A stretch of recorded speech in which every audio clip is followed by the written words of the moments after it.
यह इंसानियत के सबसे बड़े हीरोज और उनके भयानक दुश्मन के बीच की आखिरी लड़ाई है। लेकिन इस बार हम किसी मशहूर या बहुत ताकतवर हीरो को फॉलो नहीं कर रहे हैं। इसके बजाय हमारा हीरो महज एक पैदल सिपाही है जो पूरी लगन से अपना काम कर रहा है। वो थोड़ा धीरे दौड़ता है, इसलिए एक लेजर बीम सीधे उसके सीने पर आ लगती है। एक झटका इतना जोरदार कि वो हिल भी नहीं पाता और बस गिर जाता है। और यहीं उसकी कहानी खत्म हो जाती है। अपने आखिरी पलों में वो अपने साथी सिपाहियों को मरा हुआ और इधर-उधर बिखरा हुआ देखता है।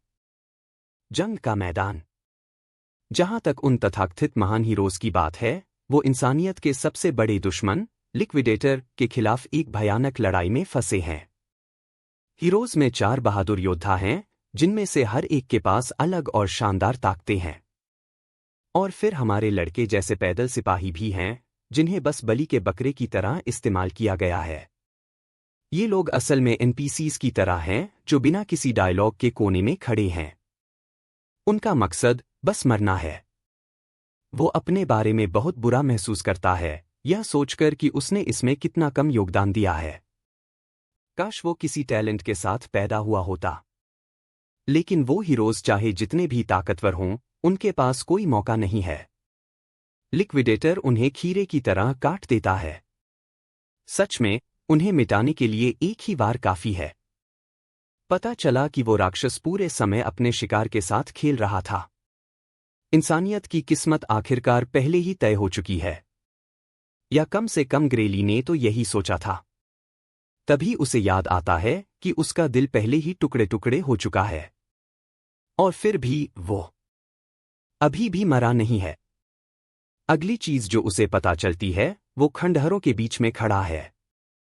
उसके सामने यह बेहद ताकतवर हस्ती, एंटिटी, है जो बता नहीं रहा कि क्या हो रहा है। वो रहस्यमय आदमी दावा करता है कि ग्रे का शरीर पहले ही ठीक हो चुका है, लेकिन अजीब बात यह है कि उसने हमेशा अपने अंदर छिपी शक्तियों का इस्तेमाल करके खुद को ठीक किया है। वो हस्ती आगे कहती है कि ग्रे असल में लिक्विडेटर से कहीं ज्यादा मजबूत है, वही कमीना जिसने उन सभी हीरोज को जानवरों की तरह मार डाला। हालांकि उसे पक्का नहीं है कि ग्रे उस ताकत को संभाल भी सकता है या नहीं। तो अभी के लिए वो हस्ती हमारे लड़के को अपनी ताकत का एक हिस्सा उधार देती है, जो लिक्विडेटर को खत्म करने के लिए काफी है। असली दुनिया में वापस आते ही ग्रे की तलवार तुरंत उस रहस्यमयी एनर्जी से घिर जाती है। बिना वक्त बर्बाद किए वो चेक करता है कि यह ताकत असली है या बस हवाई बातें हैं। पता चलता है कि यह ताकत बहुत जबरदस्त है, इतनी कि लिक्विडेटर भी ग्रे की ताकत की तारीफ करता है। लेकिन यह अभी भी काफी नहीं है। जैसे ही ग्रे एक और वार करता है, बाकी लोगों की तरह उसे भी आधा काट दिया जाता है। उसके 2 हिस्सों में बंटे शरीर से खून बहने लगता है। अजीब बात है कि लिक्विडेटर फिर से उसकी तारीफ करता है। वो पहला इंसान है जिसने लिक्विडेटर को इतना पीछे धकेल दिया कि उसे अपनी पूरी ताकत इस्तेमाल करनी पड़ी। लेकिन लिक्विडेटर को एक और सरप्राइज मिलने वाला है। ग्रे अभी खत्म नहीं हुआ। वो काली शक्ति, डार्क पावर, उसे जिंदा रख रही है। उसके शरीर का निचला हिस्सा, जो एक पल पहले गायब हो गया था, अब वापस जुड़ गया है, पूरी तरह डार्क एनर्जी से बना हुआ। भाई उस विशाल तलवार के साथ फुल ब्लैक क्लोवर मोड में जा रहा है। उसकी तलवार। यह नजारा देखने लायक है। यह सोचना कि सच में कोई लिक्विडेटर को टक्कर दे सकता है। दुश्मन को अपनी हिफाजत के लिए हनीकॉम्ब शील्ड बनाने के अलावा कोई और रास्ता नहीं दिखता। ग्रे अब इंसान जैसा दिख भी नहीं रहा। वो अपनी विशाल ब्लेड से हमला करता है और इसके असर से हवा में शॉकवेव्स फैल जाती हैं। शील्ड चमकते हुए टुकड़ों में बिखर जाती है और उस घमंडी को मार का पूरा असर झेलना पड़ता है। अब वो कमीना संजीदगी से सोच रहा है कि जिस चीज से वो लड़ रहा है, क्या वो इंसान भी है? अरे, उसे यकीन नहीं है कि ग्रे जिंदा भी है या नहीं। इस बीच हमारा लड़का खुद से भी यही सवाल पूछ रहा है। लेकिन अभी जो मायने रखता है वो है लड़ाई। और हाँ, यह बहुत मुश्किल है। लेकिन हमारा लड़का भी हिसाब लगाने और इस कमीने को हराने के लिए तैयार है। वो तब तक नहीं रुकेगा जब तक यह खतरा खत्म नहीं हो जाता। वो एक और जंगली वार वाइल्ड स्लैश करता है और यह खौफनाक राक्षस अपना सुनहरा खून बहाना शुरू कर देता है। जवाब में वो अजीबोगरीब ताकत का इस्तेमाल करता है और दिव्य पंख डिवाइन विंग्स निकाल लेता है। ऐसा लगता है जैसे वो वक्त के साथ ही खेल रहा है, चंद्रमा के देवताओं की रोशनी की तरह चमकने से दिन रात में बदल जाता है। यह बहुत प्रभावशाली है और ग्रे इसे मानता है, लेकिन इतना भी नहीं कि उसका आत्मविश्वास हिल जाए। वो पूरी ताकत लगाता है और सीधे लिक्विडेटर की गर्दन पर हमला करता है। लेकिन हैरानी की बात है, तलवार चुभती नहीं है। उसके चारों ओर फिर से कोई अजीब ढाल है। फिर वो बकवास करना शुरू कर देता है जो सीधे मेरे सिर के ऊपर से निकल जाती है। जाहिर है इसके भीतर सच्ची सांझ के दायरे ट्रू ट्वाइलाइट प्लेन में कोई उसे नुकसान नहीं पहुंचा सकता, या कम से कम यह कमीना तो यही दावा करता है। वो ग्रे को आसमान की ओर देखने के लिए कहता है। खैर, हमारा लड़का जिज्ञासा में ऊपर देखता है और उसे एक अंधेरे तारे जैसी चीज दिखाई देती है जो पागलपन भरी तेजी से चमक रही है। फिर तेजी से वो चीज एक भयानक उल्का मीटियोर की तरह गिरती है और ग्रे का नामो निशान मिटा देती है। लिक्विडेटर जीत की खुशी में उस गड्ढे को घूर रहा है, लेकिन शुक्र है कि पहले वाली वो रहस्यमय हस्ती दिखाई देती है। फिर से बस सही वक्त पर, ताकि हम सब कुछ पलट सकें और अपने लड़के को एक ही मिशन के साथ अतीत पास्ट में वापस भेज सकें, जो है दुनिया को बचाना। वैसे उस मिस्ट्री मैन का नाम क्रोनोस है। जाहिर है उसका और लिक्विडेटर का किसी तरह का इतिहास है, लेकिन कोई भी हमें यह नहीं बता रहा है कि कैसा इतिहास। तो खैर, हमारे उस लड़के की ओर ध्यान दीजिए जो अपने रिग्रेशन वापस लौटने के ठीक बाद एक हरे भरे पड़ोस में अपनी आंखें खोलता है। यह शांत, सुकून भरा और सच में बहुत खूबसूरत है। पता चलता है कि वो अपने होमटाउन रेनाडो गांव में है। सिर्फ उसका होमटाउन नहीं, बल्कि उसका पुराना वर्जन। वो करीब 15 साल पीछे आ गया है। ऐसा लगता है कि क्रोनोस ने अपना वादा निभाया। दुनिया को बचाने की एक आखिरी कोशिश के लिए ग्रे को वक्त में पीछे भेज दिया गया है। अचानक एक चुभने वाला दर्द उसके हाथ में होता है। जब वो अपने हाथ को देखता है तो उसे अपनी कलाई पर घाव और पट्टियां बंधी हुई दिखाई देती हैं। अब जब वो इसके बारे में सोचता है तो यह उसकी जिंदगी का वो वक्त था जब वो बिल्डर और उसके गैंग के लिए पंचिंग बैग बना हुआ था। लेकिन जिंदगी के इस नए मौके के साथ यह बहुत शर्मनाक होगा अगर वो फिर भी अंत में बुली होता रहे। फिर भी ऐसा कोई रास्ता नहीं है जिससे वो उन लोगों से सीधे लड़ सके। भाई अपनी औकात से बहुत बाहर हैं। पीछे देखने पर लिक्विडेटर को हराना भी एक सपने जैसा लगता है। वैसे भी उसे यह पता लगाना होगा कि इन गुंडों से कैसे निपटना है, वरना वो उसी पीड़ा को फिर से जीने के लिए मजबूर होगा। ऐसा लगता है कि भाई को कोई ब्रेक नहीं मिल सकता, है ना? वो उसी चीज से टकरा जाता है जिसका उसे सबसे ज्यादा डर रहता है। बेशक ये बिल्डर और उसके गुंडे हैं। जब से वो हाल ही में बोर हो रहे थे, वे हमारे लड़के की तलाश में हैं, ताकि पुराने ज़माने की बदमाशी की अपनी परंपरा को जारी रख सकें, जैसे कि यह उनका नया धर्म है। उन्होंने एक एक्स्ट्रा तलवार उसके पैरों पर फेंक दी और उसे इसे उठाने का हुक्म दिया। हमारा लड़का अनजान बनकर तलवार की ओर देखता है। उसे अभी भी समझ नहीं आ रहा कि ये गुंडे क्या कर रहे हैं।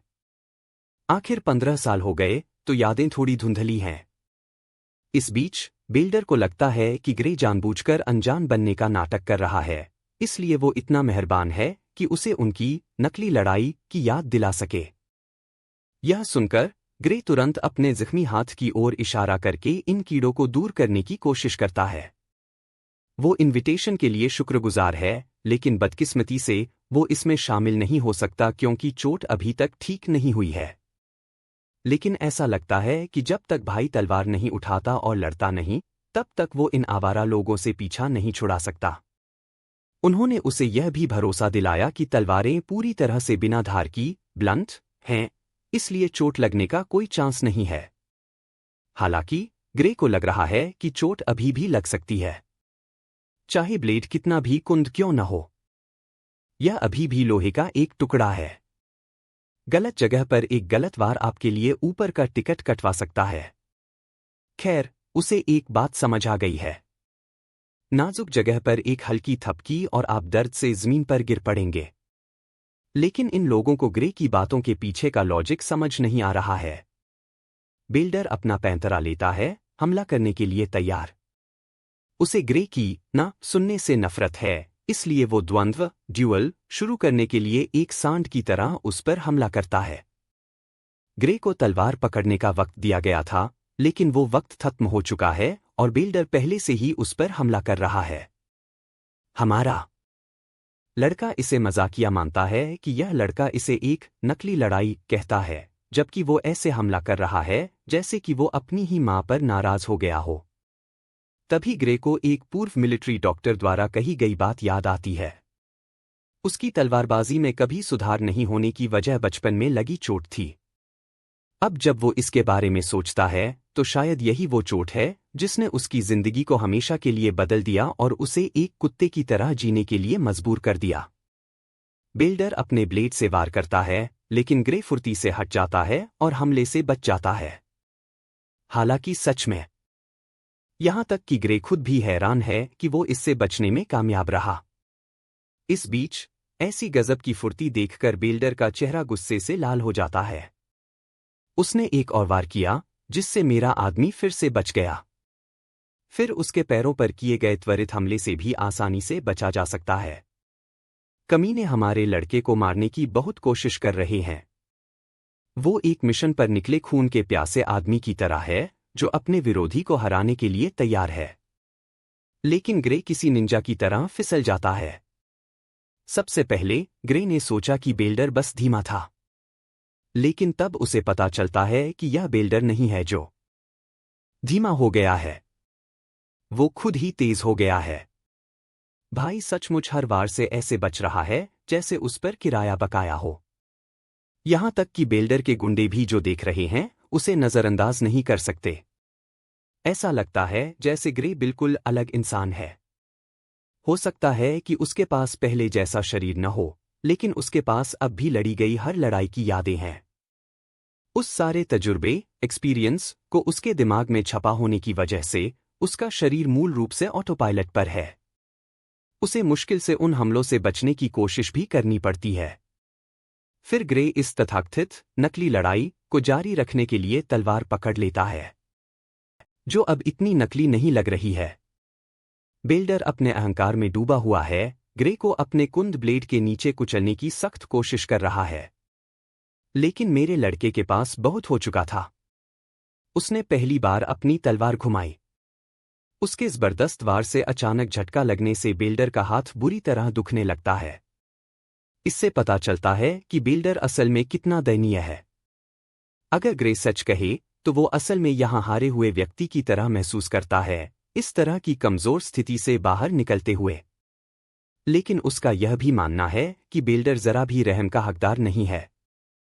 वह उस का हिस्सा है जिसने ग्रे को बुली किया, उसका भविष्य छीन लिया और उस सारी पीड़ा की वजह बना। तो पूरे सम्मान के साथ ग्रे बिल्डर को उसकी ही दवा का स्वाद चखाने जा रहा है। अगली चाल में ग्रे ने आसानी से बिल्डर के हाथ से तलवार छीन ली, जिससे वो तुरंत निहत्था हो गया। जबकि बिल्डर केवल अपमान महसूस कर सकता है, ग्रे को एहसास होता है कि यह आदमी जितना उसने सोचा था उससे भी बदतर है। वो तलवार से बिल्डर की नाकामी का मजाक उड़ाते हुए उस पर वार करने का मौका लेता है। एक ही झटके में बिल्डर की तलवार उड़ गई। फिर निहत्था होना कोई बड़ी समस्या नहीं है। आखिरकार बिल्डर ही वो व्यक्ति था जिसने इस बात पर जोर दिया था कि ये कुंद ब्लेड लड़ाई में इस्तेमाल करने के लिए पूरी तरह से सुरक्षित हैं। ग्रे बिल्कुल पागल हो रहा है। ब्लेड को इतनी तेजी से घुमाने से वो सचमुच बिल्डर की स्किन को काट देता है, जिससे स्थिति की गंभीरता के कारण खून बहने लगता है। बिल्डर के घुटनों की सारी ताकत खत्म हो जाती है। जरा ठहरिए। ग्रे ने सोचा कि वो एक कुंद ब्लेड का इस्तेमाल कर रहा था। तो इस कमीने का खून कैसे बहने लगा? जब वो कन्फर्म करने के लिए अपने ब्लेड को देखता है तो उसे पता चलता है कि वास्तव में यह एक बिना धार की चीज है। हालांकि अगर यह तेज तलवार होती तो यह आदमी सच में मर जाता। अब चलिए मौजूदा स्थिति से भटकते नहीं हैं। ग्रे ने ब्लेड को सटीकता से घुमाया, कई दांत तोड़ दिए और बेल्डर की नाक से पागलों की तरह खून बहने लगा। मेरा लड़का इस कमीने से बिल्कुल ऊपर है, जिससे उसे जिंदगी भर के लिए सिहरन, चिल्स हो रही है। अहंकारी टुकड़ों को सिसकती गंदगी में बदलते देखना हमेशा बहुत मनोरंजक होता है। ऐसा लगता है कि बेल्डर को उसकी बाकी जिंदगी के लिए विनम्र, हम्बल बनाने के लिए इतना ही काफी है। जरूर, मैं पूरी स्क्रिप्ट एक ही बार में मुकम्मल कर देता हूं, उसी आसान उर्दू हिंदी लहजे में। जिंदगी। अरे नहीं, लगता है मैंने जरा जल्दी बोल दिया। इस कमीने ने अभी भी सबक नहीं सीखा। वो अपने गुंडों को हुक्म देता है कि हमारे लड़के को पकड़ो और उसकी तब तक धुलाई करो जब तक वो पूरी तरह बर्बाद न हो जाए। गुंडे साफ वजहों से आगे बढ़ने से हिचकिचाते हैं। उन्होंने अभी अभी अपने बॉस को एक कुत्ते की तरह पिटते देखा है, तो उसी अंजाम को भुगतने का कोई मतलब नहीं बनता, भले ही उनके पास ताकत हो। उनमें से एक सुझाव देता है कि वे ग्रे पर हावी होने के लिए एक साथ हमला करें। तीनों तुरंत हरकत में आ जाते हैं और घेर लेते हैं, हर दिशा से हमारे लड़के को। हालांकि ग्रे हमेशा की तरह लापरवाह है। अगर ये लोग अपनी मौत को दावत देना चाहते हैं तो मेरा लड़का पूरी तरह से तैयार है। हर कोई उसे यहीं खत्म करने के इरादे से उस पर झपटता है। पहले तो ग्रे को इन लोगों के लिए थोड़ी हमदर्दी थी और उसने उन्हें छोड़ने का फैसला किया था। लेकिन ऐसा लगता है कि वे तब तक नहीं रुकेंगे जब तक अपना सबक नहीं सीख लेते। तो वो इन नाली के कीड़ों को वो देता है जिसके वे हकदार हैं। थोड़ी ही देर बाद उनके चेहरे ऐसे सूज गए जैसे किसी लंगूर की पीठ हो। एक बार फिर ग्रे को यह मजाकिया लगता है कि इंसानी रूप में ये रोने वाले इमोजी उसका सबसे बुरा सपना हुआ करते थे। उसे याद आता है कि यह ग्रुप इस वक्त सीरिया की तलवारबाजी डोजो स्कूल का स्टूडेंट है। बेल्डर मानता है कि वे उस डोजो के छात्र हैं, हालांकि वे हाल ही में वहां नहीं गए हैं क्योंकि इन कमजोरों का मानना था कि वे पहले से ही काफी मजबूत हैं। हालांकि यह किसी ऐसे व्यक्ति के लिए काफी घटिया स्टैंडर्ड है जिसे मजबूत माना जाता है। ऐसा नहीं है कि ग्रे को डोजो से बहुत उम्मीदें हैं, लेकिन वो डोजो में शामिल होने में दिलचस्पी दिखाता है, इसलिए वो चाहता है कि ये गुंडे उसके लिए सिफारिश करें। बेल्डर यह काम करने से मना कर देता है। आखिरकार जब उसके उस्ताद को पता चलेगा कि उसने कितनी बुरी तरह मार खाई है, तो वो अंजाम के बारे में सोच भी नहीं सकता। ग्रे अच्छी तरह जानता है कि इन लोगों से कैसे निपटना है। वो सिर्फ इन बेवकूफों को डराने के लिए अपनी तलवार इधर उधर घुमाता है और यह इशारा करता है कि अगर वे नहीं सुनेंगे तो क्या हो सकता है। मजे की बात यह है कि यह छोटी सी धमकी कमाल का काम करती है। बेल्डर न केवल मान जाता है, बल्कि उसे चीते की रफ्तार मिल जाती है।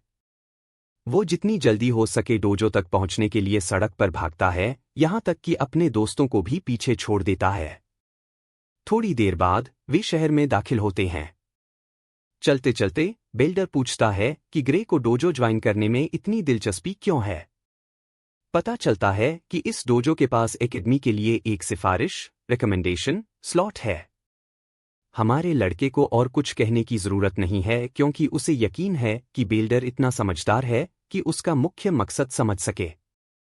लोगों में से एक को ताज्जुब होता है कि ग्रे को एकेडमी जाने की जरूरत क्यों महसूस होती है, जब वो पहले से ही काफी मजबूत है।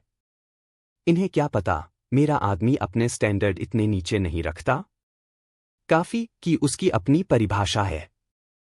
उसे वो दिन अच्छी तरह याद है जब पलक झपकते ही मानवता के सभी हीरोज को सुअरों की तरह मार डाला गया था, और वो दुनिया की सबसे मजबूत लाइनअप मानी जाती थी। हीरोज को भूल जाओ। यहां तक कि वो अपनी सारी रहस्यमयी शक्ति से भी उस कमीने को खरोंच नहीं सकता था। केवल ऊपर वाला ही जानता है कि उस कमीने को हराने के लिए कितनी ताकत काफी होगी।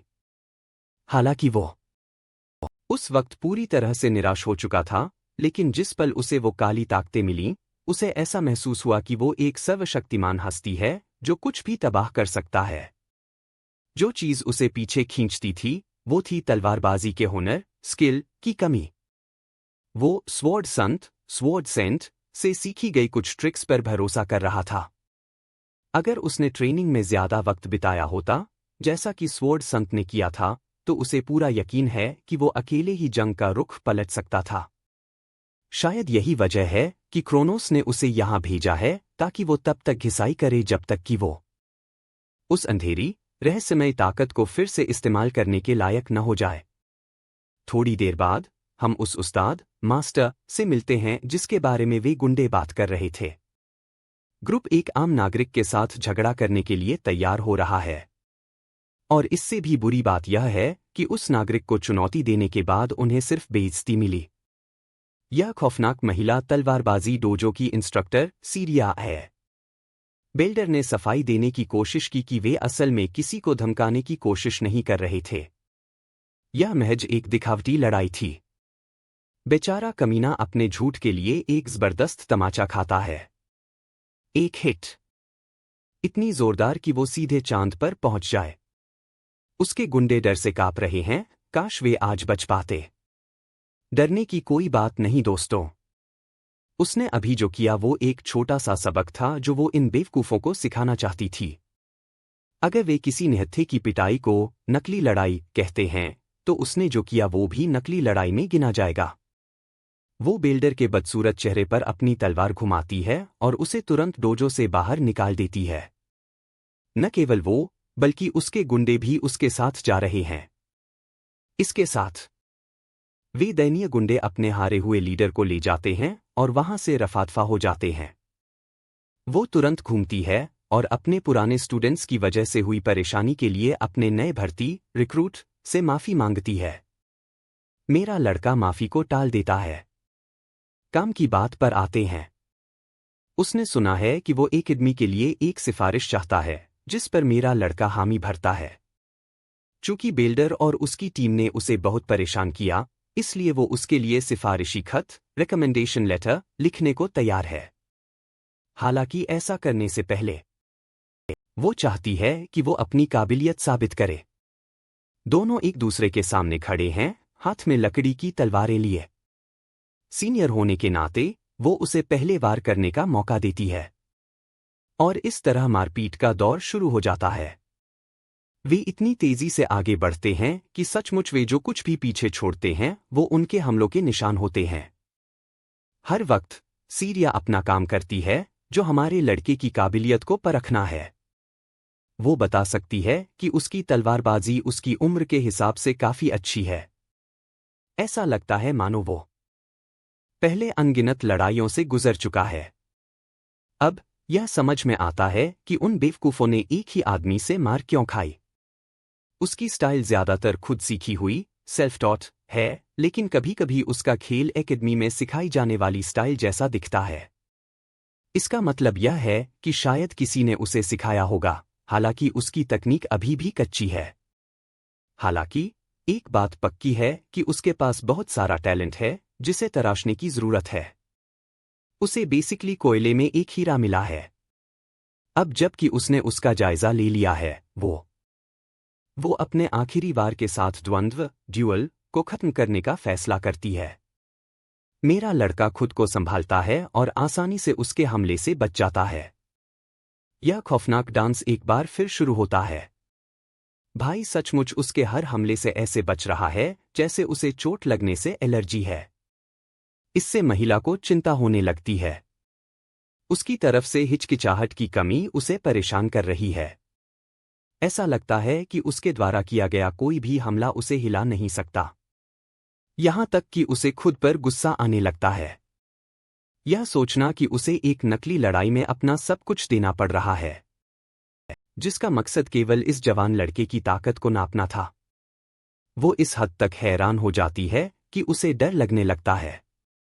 एक पल के लिए वो किसी राक्षस जैसा लग रहा है जो कुछ बड़ा खुलासा करने वाला है। हमारे लड़के से आखिरी झटके से आसानी से बचने के बाद उसे एहसास हुआ कि यह सिर्फ एक जंगली वार था। उस पागलपन के बाद ग्रे को थकान महसूस होने लगती है और उसकी एनर्जी कम हो रही है। महिला उसे कमजोर होते हुए देखती है और इसे एक मौका समझती है, इसलिए वो एक शिकारी की तरह झपटती है, लेकिन पाती है कि वो खुद फंस गई है। वर्जिल की बेटी सीरिया के पास शब्द नहीं है। जैसे ही उसने सोचा कि वो जीतने वाली है और हमारे लड़के को गिराने के लिए तैयार है, तभी पासा पलट गया। टूटी हुई लकड़ी की तलवार जमीन पर गिरती है जबकि ग्रे खुद को सुन पाता है। वहां एक सेकंड के लिए उसे उसी काली शक्ति का एहसास हुआ जो उसे लिक्विडेटर के खिलाफ लड़ाई में मिली थी। तथ्य यह है कि उसने अब उसी शक्ति के एक छोटे से हिस्से का इस्तेमाल किया है। इसका मतलब है कि उसकी क्षमताओं तक उसकी पहुंच अभी भी है, अतीत में लौटने के बाद भी। लेकिन फिर ऐसा होता है, एक जानलेवा दर्द उसके शरीर को जकड़ लेता है, इतना कि वो घुटनों पर आ जाता है। वो खुद को खड़ा भी नहीं रख पाता, जबकि सीरिया उसकी हालत से चिंतित है और मदद करना चाहती है। अपनी शक्ति का जरा सा हिस्सा इस्तेमाल करने के बाद भी ग्रे को एहसास होता है कि उसका मौजूदा शरीर उसकी ताकत को झेल नहीं सकता। फिर भी शरीर कांपने के बावजूद वो फिर से अपने पैरों पर खड़ा होने की ठान लेता है। उसे यह बताने के बाद कि वो ठीक है, ग्रे खुद को ख्यालों में खोया हुआ पाता है। यह एहसास कि वो मुश्किल से खड़ा हो सकता है, यह बताता है कि उसे अपनी ताकत के साथ कितना होशियार रहना होगा। ओह, वो अपने सामने खड़ी अनुभवी तलवारबाज को अपनी शक्ति के बारे में बताने के बारे में भी सोच रहा है। सीरिया बस उसे कंफ्यूज्ड होकर देखती रहती है। इस बीच हमारा लड़का ठंडे दिमाग से स्थिति को परखता है और नतीजे पर पहुंचता है कि जो कुछ हुआ उसके बारे में उसे किसी को नहीं बताना चाहिए। आखिरकार उसकी इस अजीब कहानी पर कौन यकीन करेगा? और ऐसा भी नहीं है कि वो कंट्रोल कर सके अपनी काली शक्तियों को यह साबित करने के लिए। इस बात को ध्यान में रखते हुए वो एक मासूम बहाना बनाता है कि उसने बस खुद को बहुत थका लिया। लेकिन तलवारबाज के लिए वो एक पल के लिए भी उस पर यकीन नहीं करती, यह सोचकर कि इस बहाने से वो कितना मजाकिया लग रहा है। जब वे पहले से ही कमजोर हथियारों से लड़ रहे थे तो उसके पास उसकी लकड़ी की तलवार को काटने का कोई तरीका नहीं था। वो काफी समझदार है और समझती है कि ग्रे उससे कुछ छिपा रहा है। वर्जिल की बेटी अपनी टूटी हुई तलवार को हमारे लड़के की ओर करती है, जिससे ग्रे पूछता है कि क्या कोई समस्या है। जाहिर है, जिस तरह से वो बात को संभाल रहा है, उससे वो समझती है कि वो अभी किसी भी बारे में बात नहीं करना चाहता है। इस पर बहस करने के बजाय वो उसके फैसले का सम्मान करती है और एकेडमी में सिफारिश पाने में उसकी शुरुआती दिलचस्पी के बारे में पूछती है। हमारा लड़का हाँ कहता है। सीरिया इससे इनकार भी नहीं करती। वो सिर्फ अपने अधिकार अथॉरिटी के साथ जोर देती है कि वो उसे रॉयल एकेडमी ऑफ स्वॉर्ड्समैनशिप में सिफारिश दिलवा सकती है, जो उनके राज्य में सबसे अच्छा संस्थान है। उसी समय हैरानी की बात यह है कि उसे उस संस्थान में जाने की सिफारिश करने में कोई दिलचस्पी नहीं है, यह कहते हुए कि ग्रे उस एकेडमी के लिए सही नहीं है। उसके ठंडे शब्दों ने उस पर किसी ब्लेड से भी ज्यादा तेज वार किया। ग्रे अंदर ही अंदर खुद को कोसना शुरू कर देता है, अपनी काबिलियत पर शक करता है और मानता है कि वो बहुत कमजोर है। उसका आखिरी हमला ही एकमात्र अच्छी चीज थी जो उसने उस लड़ाई में किया था। लेकिन रुकिए, सीरिया ने अपनी बात खत्म नहीं की है। वो अपनी बात जारी रखते हुए कहती है कि इस बच्चे को रॉयल एकेडमी में जाने के बजाय वर्ल्ड यूनियन एकेडमी में जाना चाहिए। यह कैसा जबरदस्त मोड़ ट्विस्ट है। यह खुलासा उसे ट्रक्कून की टक्कर से भी ज्यादा जोर से लगता है। हालांकि रॉयल एकेडमी उनके देश की बेस्ट है, लेकिन वर्ल्ड यूनियन एकेडमी पूरी दुनिया में बेस्ट है। इस जगह को तलवारबाजी की सबसे ऊंची चोटी माना जाता है। ग्रे के पास शब्द नहीं है, क्योंकि यही वो जादुई एकेडमी है जो सबसे मजबूत वॉर स्क्वाड बनाने के लिए जिम्मेदार है, जिसमें स्वॉर्ड संत एमी जैसे लोग भी शामिल हैं। वो तुरंत सीरिया से सवाल करता है कि क्या वो उस जैसे बड़े संस्थान में जाने के लायक है। मजे की बात है, लड़की उसकी उम्मीदों को तोड़ देती है, यह कहते हुए कि वो अभी जिस हाल में है उसे गेट से बाहर निकलने का भी मौका नहीं मिलेगा। तलवारबाज जानती है कि ग्रे भी अपनी कमियों से वाकिफ है, खासकर तब जब वो अपने शरीर की इस दयनीय हालत में है। जब रॉयल एकेडमी की बात आती है तो बच्चा केवल अपनी तलवारबाजी के हुनर की वजह से चमत्कार कर सकता है। लेकिन वर्ल्ड यूनियन एकेडमी के मामले में ऐसा नहीं है।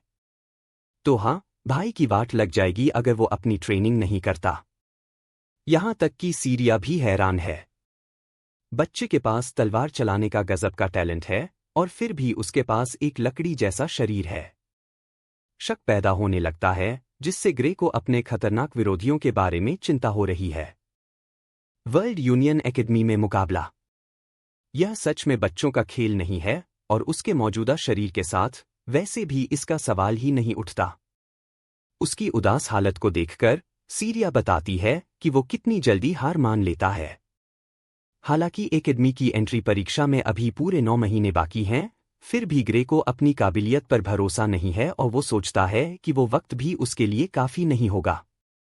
उसे बढ़ावा देने की कोशिशों के बावजूद सीरिया भी इस बात से सहमत है कि यह बहुत कम वक्त है। लेकिन फिर भी वो उसे एक मौका देती है। वो चाहती है कि ग्रे आने वाले 9 महीनों तक उस पर भरोसा करे, क्योंकि इस दौरान वो उसे नर्क जैसी ट्रेनिंग देगी। हाँ, कुछ मुझे बताता है कि वो डेविड गॉगिन्स को काम पर रखेगी और इस आदमी को 3 अल्ट्रा मैराथन दौड़ाएगी। वैसे भी ग्रे स्वीकार करता है कि हालांकि वो दर्द नहीं सहना चाहता, लेकिन उसके पास कोई और रास्ता भी नहीं है। खुद को तैयार बताते हुए उसे उम्मीद है कि वो उसकी अच्छी देखभाल करेगी। सीरिया को उसका पक्का इरादा पसंद आता है। सबसे पहले आप लोग शायद सोचते हैं कि यह एक अच्छा संकेत है कि वे सकारात्मक शुरुआत कर रहे हैं, लेकिन माहौल तुरंत पूरी तरह से खौफ में बदल जाता है, क्योंकि वर्जिल की बेटी आधिकारिक तौर पर अपनी नर्क वाली ट्रेनिंग शुरू करती है। ग्रे की मुसीबतें शुरू हुईं। उसने गोकू की तरह ट्रेनिंग ली और ईमानदारी से उसकी तरह खाना भी खाया। वो सच में उसे बहुत रगड़ रही है। उन्हें कुछ अजीबोगरीब खाना भी खाना पड़ा, लेकिन उसकी टीचर सख्त थी। उसकी तलवारबाजी जारी रही, जिसका मकसद उसकी तकनीक को निखारना था। और फिर 8 महीने ऐसे ही बीत गए। उस लंबी ट्रेनिंग को सहने के बाद अपनी शानदार बॉडी बनाने के लिए ग्रे को बधाई। यहां तक कि सीरिया भी उसकी फिजिक की तारीफ कर रही है। अब जब वे इस स्थिति पर आ गए हैं, तो उसके पास उसे देने के लिए अपने खजाने में कुछ भी नहीं बचा है। वो अब असली दुनिया में जाने के लिए तैयार है। लेकिन उसका रवैया ग्रे को कंफ्यूज करता है, क्योंकि एंट्री परीक्षा में अभी भी पूरा 1 महीना बाकी है। वर्जिल की बेटी हमारे लड़के को याद दिलाती है कि वो परीक्षा की जगह तक जाने के लिए सफर में बहुत वक्त बिताएगा, इसलिए उसे जल्दी निकलना होगा। शुक्रिया के तौर पर सीरिया ने उसे पैसों का एक थैला दिया, जिससे उसका सफर आसान हो जाए और उसके महीने भर के खर्चों का ख्याल रखा जा सके। अब वो एक असली टीचर है। जहां तक हमारे लड़के की बात है, उसे अभी भी इतनी जल्दी जाने का विचार अच्छा नहीं लग रहा है।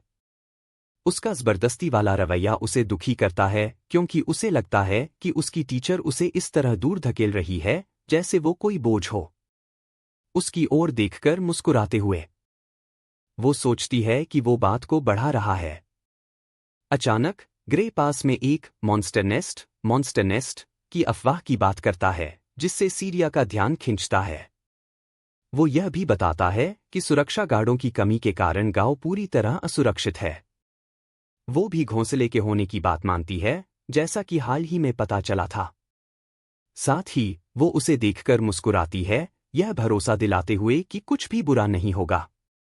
अगर सबसे खराब स्थिति होती है, तो उन्हें मदद के लिए शाही राजधानी रॉयल कैपिटल पर निर्भर रहना होगा। हालांकि ग्रे चिंतित है। वो सोचती है कि उसका एकमात्र ध्यान बिना भटके हुए परीक्षा देने पर होना चाहिए। अपने मन में वो पूरी तरह से आश्वस्त है कि उसकी टीचर उससे झूठ बोल रही है, उसे शांत कर रही है ताकि उसे चिंता न करनी पड़े। शाही राजधानी कभी भी एक छोटे से गांव में मदद नहीं भेजेगी। और जब गांव पर राक्षसों द्वारा हमला किया जाएगा और उसे नष्ट कर दिया जाएगा, तो इसका नतीजा सीरिया की मौत होगा। अपने पिछले जीवन में उसे पता चला था कि वो अकेले ही जंग लड़ते हुए मरी थी। वैसे भी वो उसे कुछ नहीं बताता।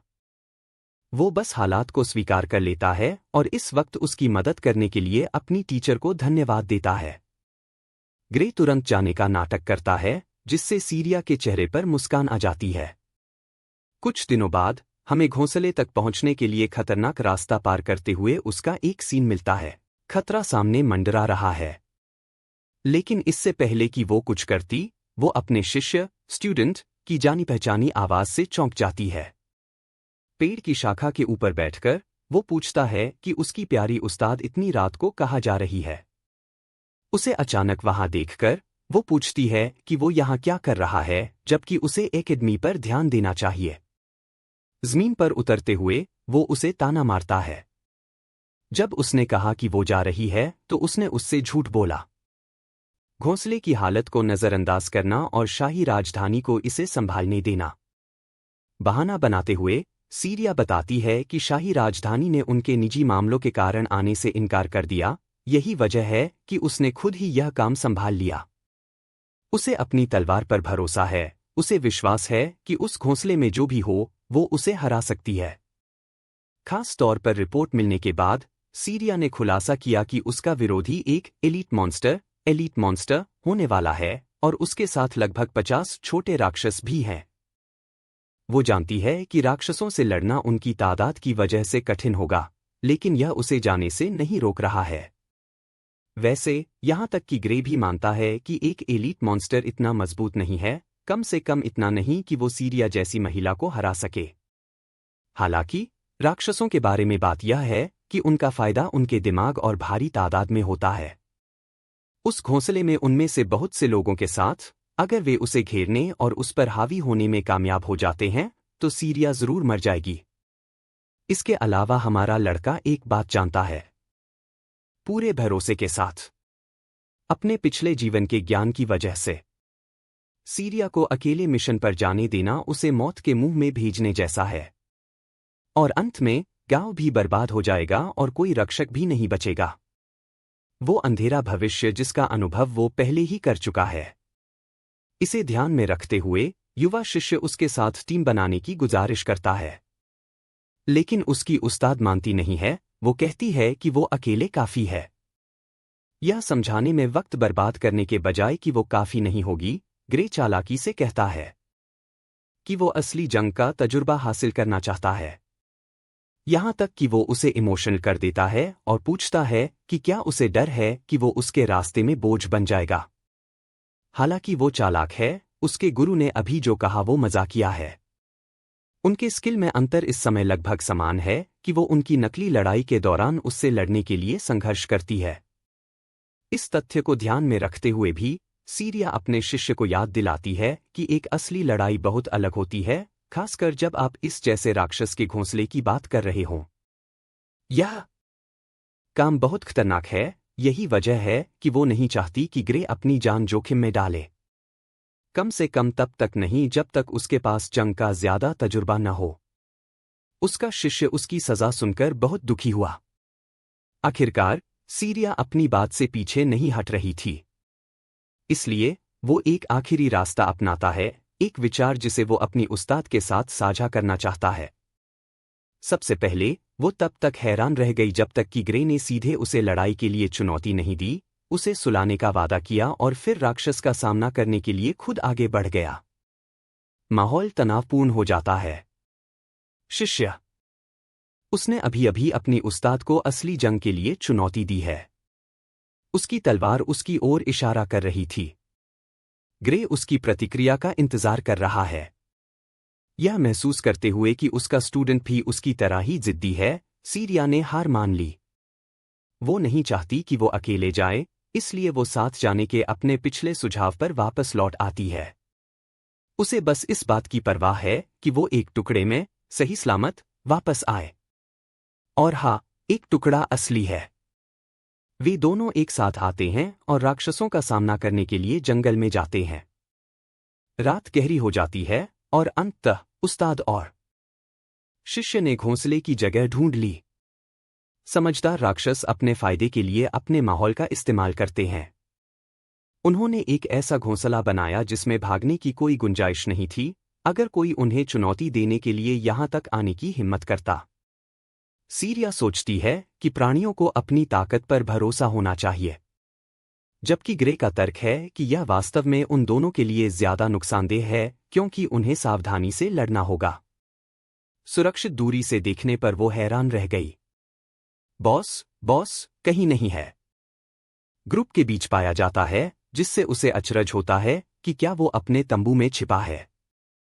अगर ऐसा मामला है तो यह उनके लिए अच्छा है, क्योंकि इस तरह वे एलीट राक्षसों का सामना करने से पहले कई गुर्गों को मारने में सक्षम होंगे। जंग की रणनीति पर चर्चा करने के लिए सीरिया ने अपने छात्र को एक तरफ से राक्षसों को निशाना बनाने का निर्देश दिया, जबकि वो दूसरी तरफ से कवर करने जा रही थी। योजना को तुरंत शुरू करते हुए वे दोनों हाथ में तलवारें लेकर कार्रवाई में जुट जाते हैं।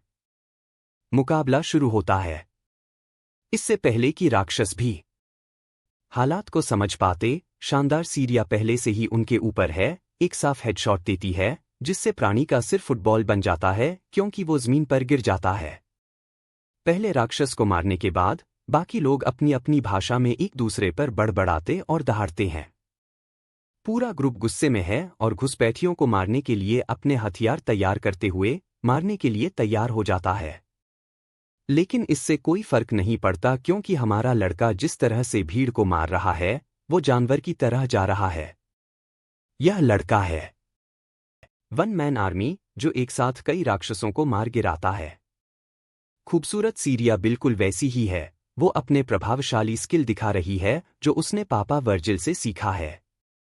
वे दोनों अजेय, अनस्टॉपेबल हैं। ग्रे और सीरिया एक दूसरे की पीठ को पूरी तरह से कवर कर लेते हैं। कुछ ही मिनटों में दिखाई देने वाला हर राक्षस उनके लिए एक लाश बनकर रह जाता है। वैसे वो सच में एक असली लड़ाई में ग्रे के पक्के इरादे से काफी प्रभावित है। वो उसे सतर्क रहने की चेतावनी देती है भी। हालांकि बात यह है, हालात के बारे में कुछ बात उसे बुरा एहसास करा रही है। यह लड़ाई उनके लिए बहुत आसान रही है। वास्तव में रास्ता बहुत आसान है, क्योंकि अगर सीरिया को इस लेवल का सामना करना पड़ा तो वो अकेले ही उन सभी को हरा सकती थी, यहां तक कि उसकी मदद के बिना भी। और यह उसे बेचैनी की हालत में ले आता है, क्योंकि तंबू के अंदर जो कुछ भी आराम कर रहा है वो अब तक उनके द्वारा सामना की गई किसी भी चीज से कहीं ज्यादा भयानक होने वाला है। जिसके बारे में बोलते हुए प्राणी की खतरनाक दो आंखें चमकती हैं, अंधेरे तंबू के जरिए दूर से उसे घूरते हुए। जैसे ही दूसरा ग्रे प्राणी की आंखों के संपर्क में आता है वो सदमे में कांप उठता है। अपनी ताकत के बावजूद वो डर जाता है और अपनी उस्ताद से कहता है कि उन्हें तुरंत निकलना होगा। यहां तक कि सीरिया को भी समझ नहीं आता कि अचानक उसे क्या हो गया। बिना कुछ बताए वो अपनी आवाज में इतना डर लेकर उस पर भागने के लिए चिल्लाता है कि सीरिया उससे सवाल नहीं करती। वो बस उसके निर्देशों का पालन करती है और उसके ठीक पीछे चलती है। जैसे वे साथ चल रहे हैं, आप शायद सोच रहे होंगे कि वे बच जाएंगे, लेकिन नहीं, क्योंकि उनका भयानक विरोधी सचमुच आसमान से छलांग लगाता है। ग्रे तब खौफजदा हो जाता है जब राक्षस साहसी इंसानों का सामना करते हुए अपने पैर जमीन में गड़ा देता है। सीरिया का चेहरा सदमे में बदल जाता है, यह इशारा करते हुए कि बॉस राक्षस खुद लड़ाई के लिए उनके पास आया है।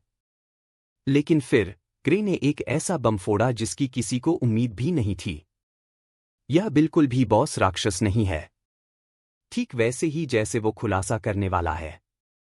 असली बॉस की जगह का पीछे से एक राक्षसी आवाज उन पर गरजती है। यह भड़काऊ दहाड़ प्राणियों की एक और भीड़ को उनका पीछा करने के लिए उकसाती है। वो शोर सीरिया के लिए बहरा कर देने वाला है, लेकिन राक्षसों के लिए इसने उन्हें जंग के भूखे पागलों में बदल दिया है। सीरिया डर से कांप उठती है। वहां एक प्राणी है जो एक एलीट राक्षस से भी ज्यादा भयानक है और वो पूरे ग्रुप को कंट्रोल कर रहा है। अंत में ग्रे ने खुलासा किया कि उनका मुकाबला एक मॉन्स्टर जनरल से है। वो है राक्षस घोंसले का असली मालिक। मुझे आप लोगों को याद दिलाना है, वे सचमुच इस समय सैंडविच बन गए हैं। एक तरफ एलीट राक्षस उनके भागने को रोक रहा है। वापस जाना भी कोई विकल्प नहीं है, क्योंकि घोंसले के असली मालिक के साथ एक बड़ी भीड़ उनका इंतजार कर रही है।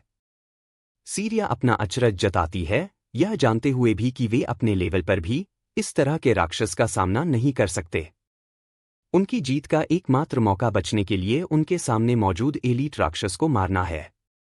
तो वो चार्ज करके ठीक वैसा ही करती है, जानवर और अपने हथियार को उसके हथियार से टकराते हुए। इस लड़ाई को जीतने की ठान कर वो एक मौके का फायदा उठाती है और प्राणी के शरीर पर एक तेज कट लगाती है। कटने से खून निकलने लगता है, और जबकि आमतौर पर यह एक अच्छा संकेत माना जाता है, उसकी चिंताएं तब और बढ़ जाती हैं जब उसे पता चलता है कि घाव फिर से ठीक हो रहा है। इस बीच हमारा लड़का अकेले ही दर्जनों राक्षसों से लड़ रहा है और मॉन्स्टर जनरल की क्षमताओं के बारे में अपना ज्ञान साझा कर रहा है। जाहिर है, इसकी दहाड़ से ताकत काफी बढ़ जाती है और राक्षसों की रिकवरी स्पीड भी। बेसिकली वे स्टेरॉइड्स लिए हुए एक एलीट राक्षस के खिलाफ हैं। किसी सामान्य को भी हराना इस समय इतना कठिन है कि ग्रे को भी कठिन समय का सामना करना पड़ रहा है।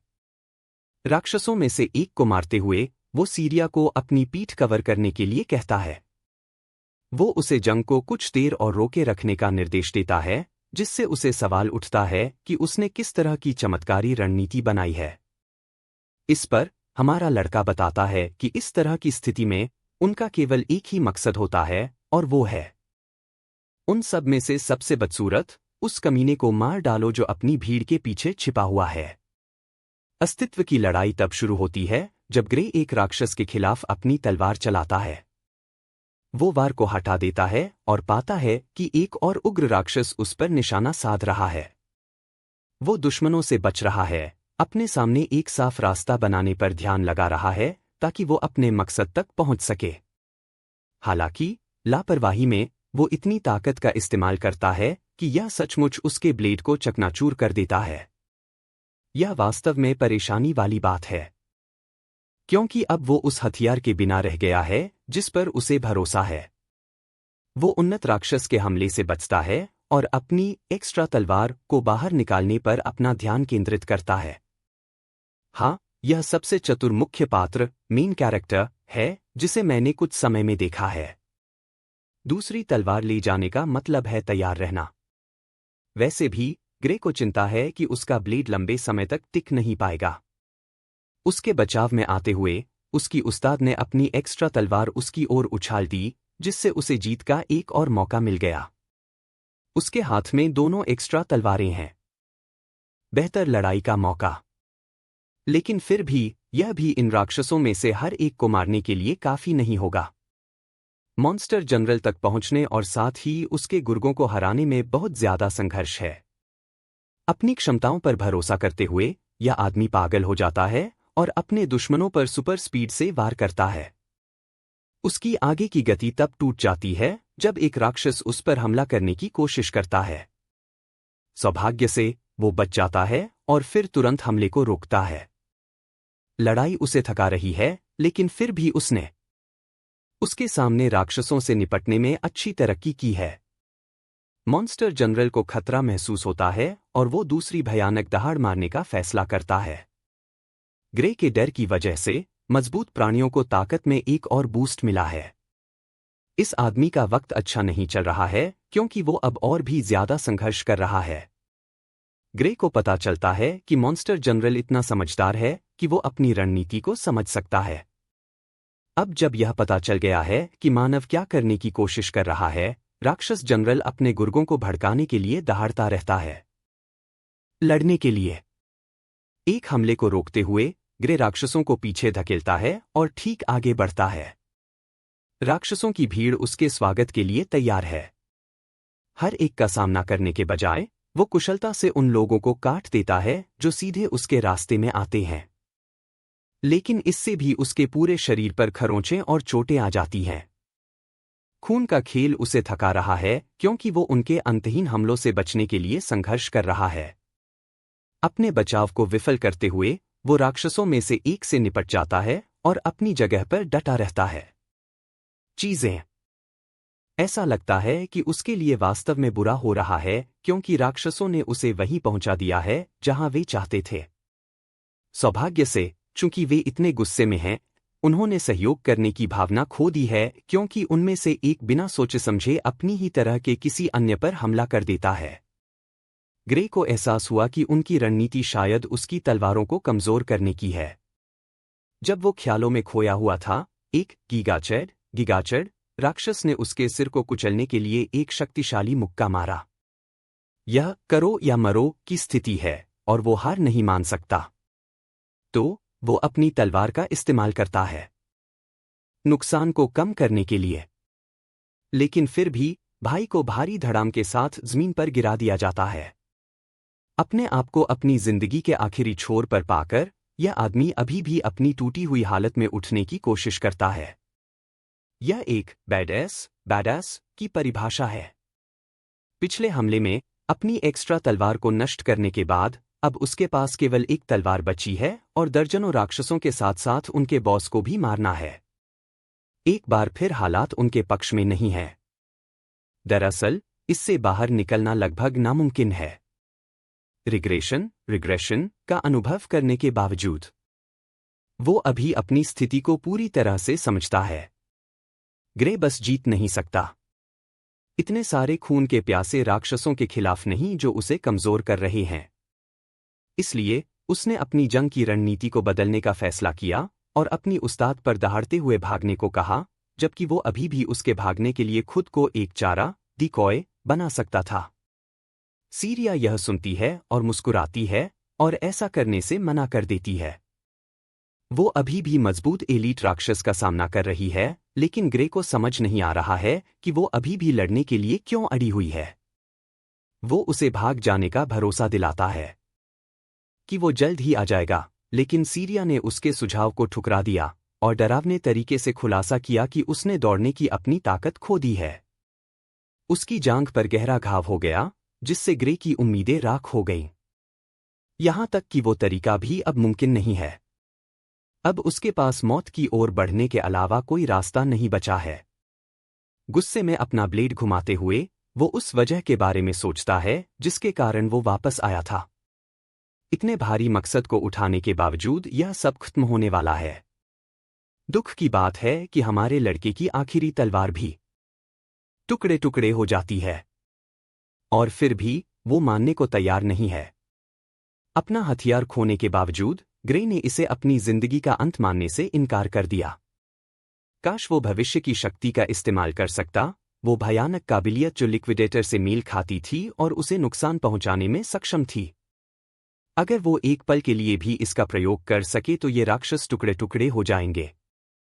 उस समय महसूस की गई भावना को याद करते हुए वो ध्यान की स्थिति में जाता है, अपनी टूटी हुई तलवार को लोड करता है। और जब उसने अपनी आंखें फिर से खोलीं, ग्रे अब पहले जैसा नहीं रहा। वो पहले कमजोर था।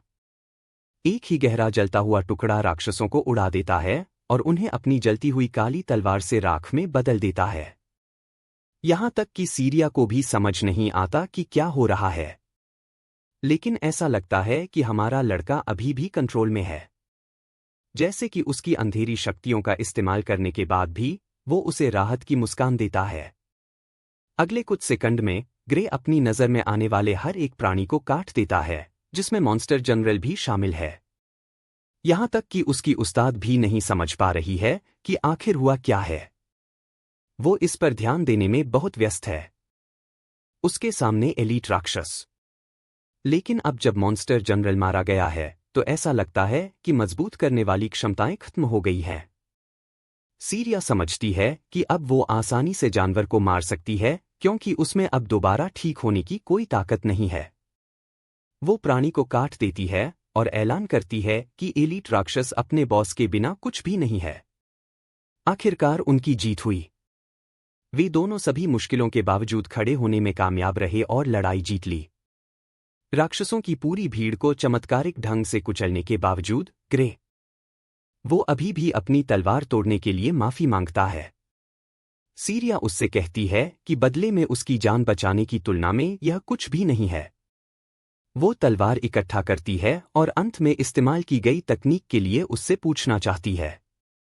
लेकिन इससे पहले कि वो अपना वाक्य पूरा कर पाती, हमारा लड़का जमीन पर गिर जाता है, नतीजों के कारण पूरी तरह से बेहोश हो जाता है, जिससे उसकी उस्ताद को चिंता में उसका नाम चिल्लाना पड़ता है। नज़ारा ग्रे के अंदरूनी मन में बदलता है। वो अपने आसपास के माहौल पर सवाल उठाता है और उसे तैरती जंजीरों के अलावा कुछ नहीं दिखता। उसके सामने दरवाज़ा।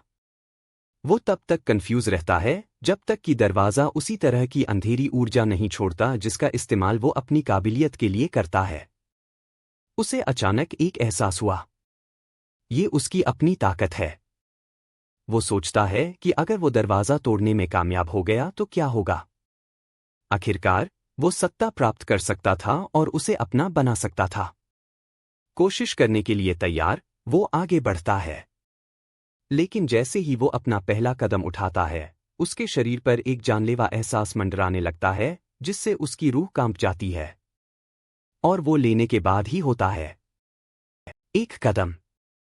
ग्रे डर से इतना भयभीत हो जाता है कि वो अपने रास्ते से पीछे हट जाता है। उसके पास अपनी शक्ति के स्रोत, सोर्स के बारे में सभी जवाब नहीं है। लेकिन अभी अभी उन्हें एक बात बिल्कुल साफ हो गई है। अगर वो अपनी मौजूदा स्थिति में अपनी शक्तियों का इस्तेमाल करने की कोशिश करता है, तो इसमें कोई शक नहीं है कि वो मर जाएगा। और यह सिर्फ एक हल्का दावा नहीं है, क्योंकि यह एहसास इतना भयानक है कि यह उसे आंसू ला देता है। शून्य से उसके मन में एक आवाज आती है जो अभी उसके फैसले के लिए उसकी तारीफ करती है। ग्रे से पहले कर सकते हैं। इसे और आगे बढ़ाए, वो अपने बिस्तर में घबराहट की हालत में जाग जाता है। उसकी उस्ताद उसके ठीक बगल में है, खुश है कि आखिरकार वो जाग गया है। चिंतित होकर वो पूछता है कि वो कहाँ है। वो बताती है कि वो जितनी जल्दी हो सके उसे गांव के अस्पताल में ले आई। इस आदमी को वास्तव में पूरे 5 दिनों के लिए होश नहीं आया। और मुझे बहुत खुशी है कि लेखक ने अन्य सभी कहानियों की तरह 3 दिन नहीं कहा। वैसे भी वो उसकी जिंदगी के लिए डर रही थी, जबकि ग्रे को इस तथ्य से जूझना पड़ रहा था कि उसे लगभग 1 सप्ताह तक ठीक होना पड़ा, उनके द्वारा इस्तेमाल की गई तकनीक के बोझ से। यहां तक कि सीरिया भी सोचती है कि वो उस लड़ाई में बहुत आगे निकल गया। यह सभी बाधाओं को चुनौती देने जैसा था। फिर भी वो उसके शरीर की स्थिति के बारे में चिंतित है और पूछती है कि क्या वो अच्छी तरह से चलने के लायक है। इसका टेस्ट करने के लिए हमारा लड़का अपना हाथ उठाने की कोशिश करता है, लेकिन वो ऐसा नहीं कर पाता है। वो बहुत ज्यादा ऊर्जा खर्च करने के बाद मुश्किल से इसका इस्तेमाल कर सकता है, लेकिन जिस तरह से वो अभी है, इस तरह की चोट के साथ वो किसी भी तरह से तलवार नहीं पकड़ सकता है। खैर, वास्तव में ऐसा कोई रास्ता नहीं है कि वो कभी भी ऐसा कर सके। इसलिए उसे इस समस्या को तेजी से ठीक करना होगा। फिर लड़ाई के बाद उसकी बाह पर चोट का निशान बाकी है। सीरिया को उसकी स्थिति के बारे में चिंता होने लगती है, यह जानकर कि वो अपने शरीर को अच्छी तरह से हिलाने में असमर्थ है। ग्रे ने कन्फर्म किया कि वो अभी बेबस है। यहां तक कि उसके उस्ताद ने भी माना कि उसकी बाह इतनी जल्दी सामान्य नहीं होगी, जिससे पता चलता है कि उसकी बाह की हर एक हड्डी टुकड़े टुकड़े हो गई है। यह खुलासा हमारे लड़के को हैरान करता है, क्योंकि अजीब तरीके से उसे कोई दर्द महसूस नहीं होता है। वो है वास्तव में उसे मिली जादुई औषधि पोषण के इलाज की बदौलत। हमारे लड़के का मुंह खुला का खुला रह गया, क्योंकि ये चीजें वास्तव में बहुत महंगी मानी जाती हैं और उसने बस उस पर इसका इस्तेमाल किया। सीरिया बताती हैं कि इसमें चिंता की कोई बात नहीं है, क्योंकि गांव के मुखिया विलेज चीफ ने खुद उन्हें इसका इनाम दिया है। बच्चे को विश्वास नहीं हो रहा कि वो क्या सुन रहा है। वो गांव के मुखिया को पर्सनली भी नहीं जानता है और उसके खर्च पर उसे जादुई औषधि मिली है। सीरिया को लगता है कि वो अपनी स्थिति को समझने में असमर्थ होने के कारण परेशान है। इसलिए वो इसे साफ शब्दों में कहती है। ग्रे आधिकारिक तौर पर गांव का रक्षक और हीरो है। इससे पहले कि वो अभी जो कुछ उसने कहा उससे जूझ सके, गांव का मुखिया लड़के का स्वागत करने के लिए अंदर आता है और उसके पैरों की महानता को इंगित करने के लिए उसके द्वारा किए गए हर काम के लिए उसे धन्यवाद देता है। गांव का मुखिया बच्चे को याद दिलाता है कि एक राक्षस जनरल इतना ताकतवर होता है कि उसे एक से भी लड़ने के लिए पूरे शहर की जरूरत पड़ती है। उस तरह के जीव से उनके गांव को खतरा हो गया। और फिर भी एक लड़का अपना रास्ता बनाने और मारने में सक्षम था। राक्षस गांव की सुरक्षा पक्की कर रहा है। इसके लिए ग्राम प्रधान शुक्रगुजार हैं। यह लड़के और उसके उस्ताद के साहसिक प्रयासों का ही नतीजा है कि अब उनकी जान को खतरा नहीं है। सारा क्रेडिट स्वीकार करने में असमर्थ ग्रे का तर्क है कि उन्होंने जो किया उसे बढ़ा चढ़ाकर बता रहे हैं। लेकिन ग्राम प्रधान सोचता है कि यह वही है जो उसके किए को कमजोर कर रहा है। एक पल के लिए इसके बारे में सोचते हुए ग्रे नतीजे पर विचार करता है। उसे लगता है कि शायद ग्राम प्रधान की बात सही है। उसका पिछला जीवन याद है? उसमें जीवन राक्षसों के हमले की वजह से यह जगह जलकर राख हो गई थी। यही उनकी उपलब्धि की अहमियत है। गांव का नेता उसे इस बारे में लंबी व्याख्या देने में बहुत खुश होता है कि कौन सी चीज उसे इतना महान बनाती है। लेकिन फिलहाल उनका ध्यान वर्ल्ड यूनियन एकेडमी के लिए प्रवेश परीक्षा पास करने के लड़के के मिशन पर है। जिसके बारे में बोलते हुए ग्रे को अपना असली मकसद याद आ गया। वो अपनी परीक्षा से कुछ हफ्ते पहले लापरवाही से राक्षस के घोंसले में प्राणियों को मारने चला गया। उस पूरे वक्त के साथ बीच में बर्बाद हो गया। उसके पास परीक्षा के दिन तक केवल 2 दिन बचे हैं। ओह, और वैसे वहां पहुंचने में पैदल ही पूरे 3 दिन लग जाते हैं। उसका सबसे अच्छा विकल्प वक्त पर दूरी तय करने के लिए घोड़े का इस्तेमाल करना होगा, लेकिन वो पूरी तरह से टूट चुका है और उसके पास घोड़े का खर्च उठाने के लिए पैसे नहीं है। अचानक अनुरोध करते हुए वो ग्राम प्रधान से यात्रा के लिए एक घोड़ा उधार देने की गुजारिश करता है। अच्छी बात यह है कि नेता को पहले से ही उम्मीद थी कि बच्चा ऐसा अनुरोध करेगा। यही वजह है कि उसने पहले से ही सबसे अच्छा घोड़ा तैयार कर लिया है उसकी यात्राओं के लिए। सीरिया मुस्कुराती है। यह बताती है कि उनकी मूल योजना उसे ले जाने की थी, भले ही वो आज नहीं उठता। कुछ लोग आपकी परेशानियों के बावजूद वास्तव में आपका साथ देते हैं, जैसे यहाँ ग्रे के दोस्त हैं, और मुझे आशा है कि हम अपनी जिंदगी में भी उनमें से अधिक का सामना करेंगे। ग्रे अस्पताल से बाहर निकलता है और देखता है कि पूरा गांव लड़के के नाम का जयकारा लगा रहा है और उसकी परीक्षा के लिए सपोर्ट कर रहा है। वे चाहते हैं कि वो अपना बेस्ट दे और उसने जो किया उसके लिए वे उसे धन्यवाद देने से नहीं डरते। गांव वाले भी उन्हें झोली भरकर सहारा देते हैं। पैसा सभी ने थोड़ा थोड़ा करके दान दिया ताकि वो प्रवेश परीक्षा के लिए आवेदन कर सकें और एकेडमी में अपना गुजारा कर सकें। लड़का उन ग्रामीणों का हमेशा शुक्रगुजार है जिन्होंने उसे इतना प्यार दिया और अपना साथ दिया। उन्होंने मजाक में यह भी कहा कि अगर वो फेल होकर वापस आए तो यह वास्तव में शर्मनाक होगा। लेकिन सीरिया को अपने छात्र पर पूरा भरोसा है। वो इस बात पर जोर देती है कि प्रवेश परीक्षा के लिए आवेदन करने वाले आवेदक अपने दम पर एक राक्षस जनरल को हराने के लायक नहीं है। लेकिन यही एकमात्र बात नहीं है। चिंता लड़का अपने हाथ को लेकर चिंतित है क्योंकि यह अभी भी खराब है और यह नहीं कहा जा सकता कि यह कब ठीक होगा। इस पर उसकी उस्ताद का तर्क है कि इस दौरान उसे अपने बाएं हाथ का इस्तेमाल करना चाहिए। हालांकि उसका बायां हाथ पूरी तरह से काम कर रहा है, बात बस इतनी है कि वो अपने दाएं हाथ का अधिक आदी है। लेकिन उसके टीचर सोचते हैं कि उनके स्किल लेवल से कोई फर्क नहीं पड़ेगा। ग्रे ने अपनी चिंताओं को साझा करते हुए कहा कि प्रवेश परीक्षा का लेवल उनके लिए इस हद तक भारी हो सकता है कि एक हाथ उनके लिए रुकावट बन जाएगा। लेकिन फिर भी तब सीरिया समझती है कि एकेडमी में शिक्षकों या परीक्षकों एग्जामिनर्स की नज़र तेज होती है। जब वे उसकी प्रतिभा देखेंगे तो उसे चुन लेंगे। लड़का अपने घोड़े पर चढ़ता है जबकि उसकी टीचर आत्मविश्वास से ऐलान करती है कि वो पास होने वाला है। यही एकमात्र नतीजा है। उसने जो कुछ भी किया है उसके लिए उसे धन्यवाद देते हुए वो फेल न होने का वादा करता है। यह याद करते हुए कि कैसे अपने पिछले जीवन में गांव को जमीन पर खड़ा किया गया था, वो खुश हैं कि इन लोगों को उनके साथ दूसरा मौका मिला। इस पल से दुनिया पहले से ही बदल रही है आगे, और वो अपनी नई शक्ति से भविष्य को प्रभावित करना पक्का करेगा। अगले सीन में हमारा लड़का अंततः अपनी मंजिल तक पहुंच जाता है। आगे की ओर देखते हुए उसकी आंखें वर्ल्ड यूनियन एकेडमी की भव्यता पर टिक जाती हैं। मैदान में परीक्षक परीक्षा टिकटों के बंटवारे का ऐलान करता है। सभी प्रत्याशी मैदान में डटे रहेंगे। ऐसा लगता है कि आवेदकों की एक बड़ी तादाद है, लेकिन केवल 20 की एक छोटी संख्या ही कक्षा में जगह पाने वाली है। वे बदलाव को लेकर झगड़ते हैं। हर साल सीटों की संख्या, क्योंकि कुछ सालों में एकेडमी ने 50 लोगों को भी स्वीकार किया, जबकि दुर्लभ मामलों में इसने केवल एक को स्वीकार किया।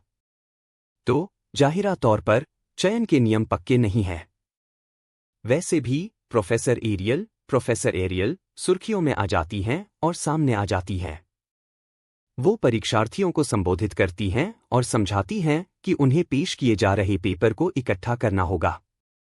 उसकी उंगलियों के एक झटके से पीले रंग का एक भंवर खुल जाता है, जिससे जादुई ऊर्जा निकलती है और अपने आप प्रत्येक परीक्षार्थी के हाथ में टिकट प्रकट हो जाते हैं। हमारा लड़का इकट्ठा करता है उसका टिकट। फेंसिंग कोर्स के लिए उनका परीक्षार्थी नंबर 513 है। प्रोफेसर एरियल कहती हैं कि उनका टिकट केवल सबसे जरूरी विवरण साझा करता है, लेकिन चिंता की कोई बात नहीं है क्योंकि प्रक्रिया हर साल समान होती है। वो यह भी पुष्टि करती हैं कि एकेडमी को किसी की उम्र या जेंडर, उनकी राष्ट्रीयता या क्लास की परवाह नहीं है। दूसरे शब्दों में, उन्हें कोई फर्क नहीं पड़ता। उन्हें अपना नाम जानने की भी परवाह नहीं है। जो उम्मीदवार किस्मत में है, पास होने के लिए उनसे और जानकारी मांगी जाएगी, लेकिन यहां कुल परीक्षार्थियों के लिए इससे कोई फर्क नहीं पड़ता।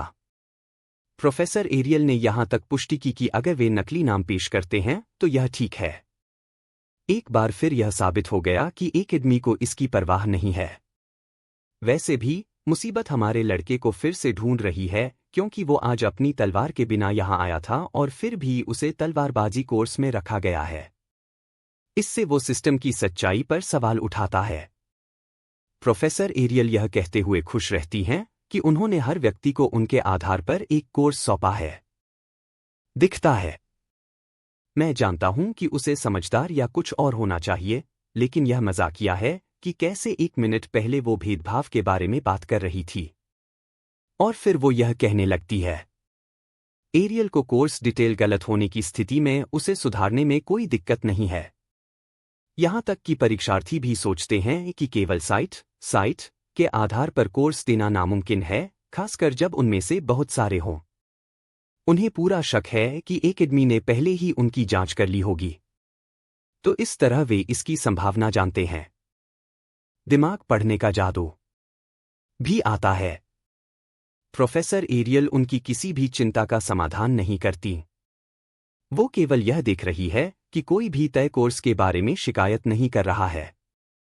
इसलिए आगे वो सभी के परीक्षा शेड्यूल का खुलासा करने का फैसला करती है। विवरण तुरंत टिकट पर अंकित हो जाता है।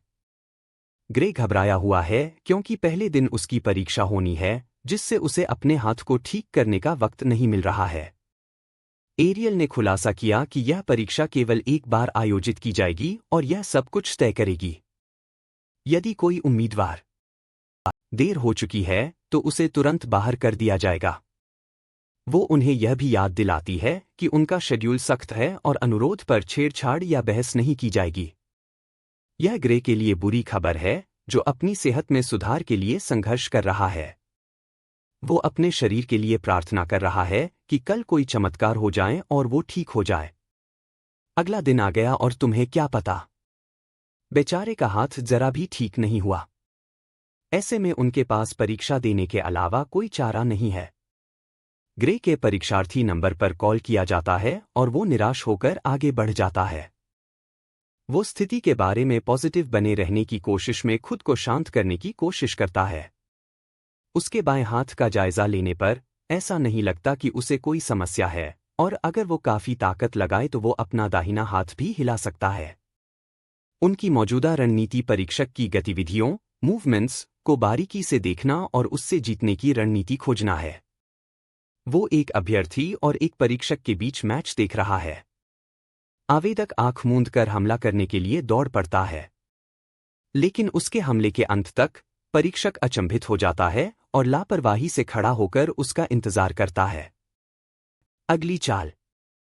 उम्मीदवार एक और वार के लिए अपनी तलवार खींचता है, लेकिन वो वार भी बेबस होता है। यह ब्लॉक हो जाता है। और इतना ही नहीं, अंतिम वार करने से पहले परीक्षक उसके ब्लेड को मोड़ देता है। उसके शरीर के जमीन से टकराने के साथ परीक्षक ने परीक्षा का परिणाम समाप्त कर दिया और उसे बाहर जाने का निर्देश दिया।